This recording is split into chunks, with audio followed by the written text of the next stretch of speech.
Yeah, I think it is really important to I guess to have a profile in the organisation and I guess across the civil service when thinking about progressing. Might be helpful to break down what that actually means. Mm-hmm. And I kind of think of it as two elements. One, your personal brand, and one, how visible you are. Both are kind of important in thinking about raising your profile. I think the first time that someone talked to me about your personal brand Mm-hmm. was in a coaching session when I was on a leadership program. And the coach said, Liz, what's your personal brand? It's like, not really, it seems a marketing concept, not really for me. Yeah. And he said, and I think that's kind of valuable, even if you don't think you have a personal brand, you do. Mm-hmm. And maybe you should find out what it is. Okay. And I think the way of thinking about it is what unique value are you contributing to the organisation? Or perhaps more precisely, what are you known for in the organisation? Okay. And that does kind of influence how people view you and your potential progression, whether they kind of highlight you for opportunities, these sort of things. Okay. On the visibility side, if you're doing a great job and no one knows about it, it's not enough. Mm. And so, again, I kind of think back to kind of an early role when I was an assistant economist, and some feedback I had from my line manager, which was, I think you're doing a great job, but how are you going to let others know that you are? Okay. Yeah. As I'm sort of thinking about the visibility side. So I think as people are thinking about building their profile, thinking about both understanding your personal brand and what you can offer and what your value is would be one element, and then Okay. thinking how you, once you have that like in your head, then how can I project that more broadly, and that's like how visible am I? Okay. And is that within the organisation or to external partners as well? I think it's both. Okay. I think you probably, I mean, it probably develops over your career. So I think when you start, you're wanting to build up your profile within the organisation. Mm-hmm. And then as you become more senior and more expert, you then want to think about actually, what's my position in my area of expertise or in my professional area, Okay. and how can I connect more broadly outside of the organisation to achieve that? Okay.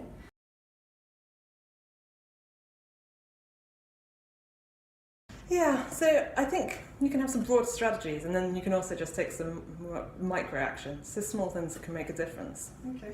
And I think it's things like asking questions at events, being vocal in meetings, Mm-hmm. volunteering for opportunities outside your day job.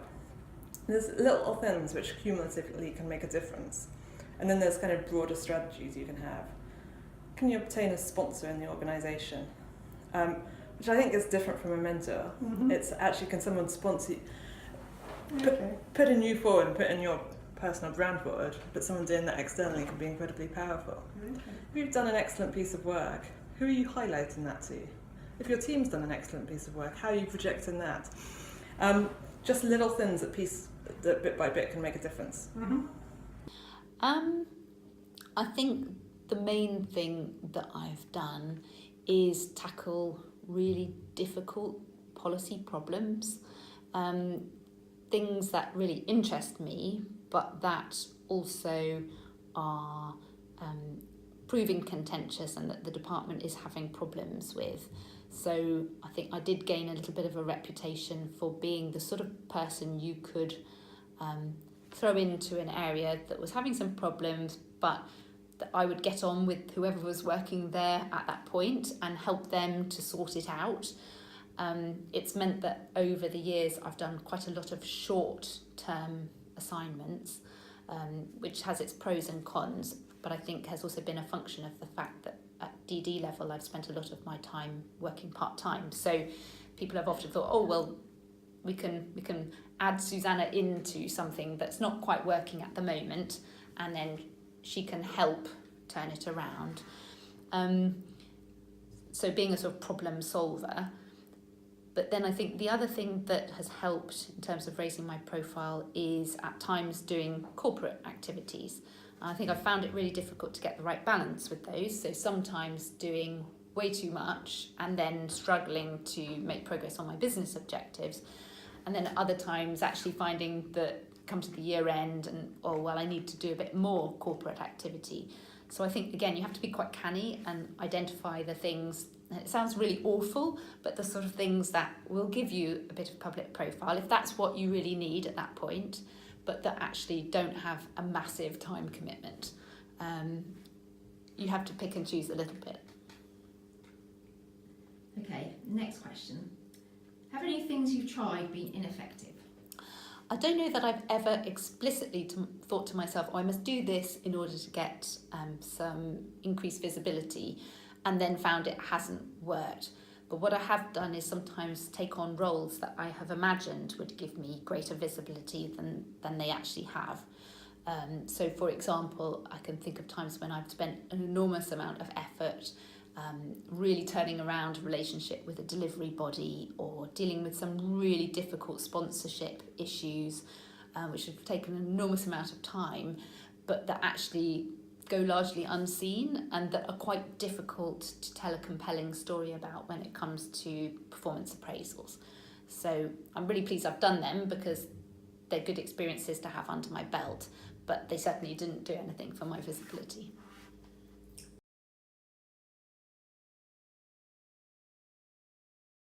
So I think a lot of people think networking, oh, it's not really what I want to be doing.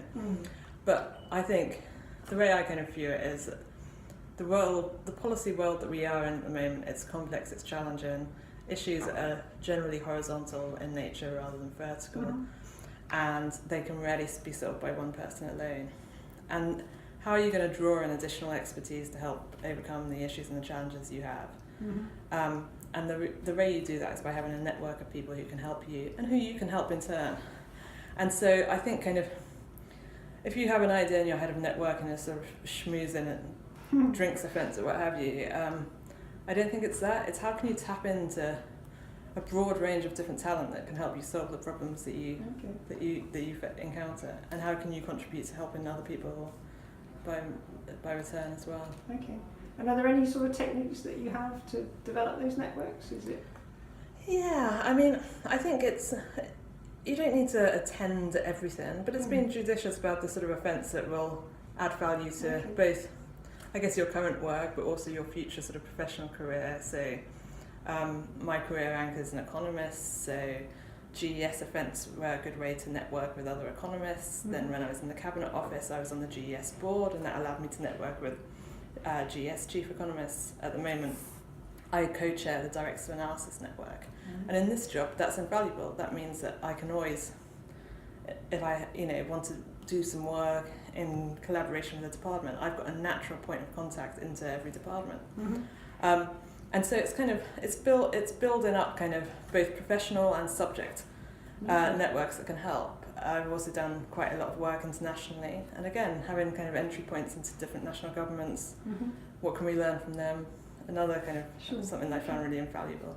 Actually, I found a few years ago my network had become a little bit depleted. So one of the things I benefited from was going on the Senior Leaders Scheme, which was a really good way of forming relationships with people in other government departments that I can now call on. Perhaps I'm looking for a job in a different department, or I just want to know about a different policy area and who to contact. I can contact those people, and there's a mutual understanding that that relationship is beneficial in two ways. I don't feel like I'm just sort of asking for favours from somebody, because they know that they can also call on me for useful things. I also try and maintain a broader network beyond the civil service, so be that through academics network that I have, particularly in universities in the States, from postgraduate study there, or just through a wider network of people who I know and are interested in different topics. I think it's quite useful to sort of maintain that broader view of what a useful network is. Also, I think one thing I'm getting better at doing is keeping track of really good people who I've worked with, and LinkedIn has helped me. It leads on to your next question, I suppose, but LinkedIn has helped me with that. So actually keeping track of people who I can then contact and say, we're looking for somebody to work in this area. And that's something I found quite useful, just knowing what's the talent pool out there, who can I try and persuade to work with me again. Okay, so as you say, the LinkedIn brings us on to the next question, which is about social media. Do you use a social media account for work, Twitter or Facebook? If so, how often do you use it, and what are the main benefits or costs that you've found from using social media? My answer on that's really easy. I don't. I'm not an avid social media person outside of work either. I've had some early, not very successful attempts to use Facebook that went a bit wrong, and that's just not really me. And I know that some people think that it can be a really effective tool if you are time poor and at a more senior level to be able to engage with a much larger group of people, and I'm sure it can be, and there are lots of people I've seen do that effectively. I haven't really had the opportunity. I suppose I could have created the opportunity to try it, I just haven't done it yet. I wouldn't say I definitely won't, but I'm quite cautious about it. But I like LinkedIn. Right, last question. To sum up, Susanna, what is your number one top tip for raising your profile at work? I think do something that you love and that's difficult. If you can get that combination, if it's difficult and other people care about it, it will get some visibility. But the important thing is that you really love doing it, because then your passion for it will come through, and that will travel quite a long way in terms of communicating to people just the level of challenge and the importance of your input in it. Brilliant. Thank you very much.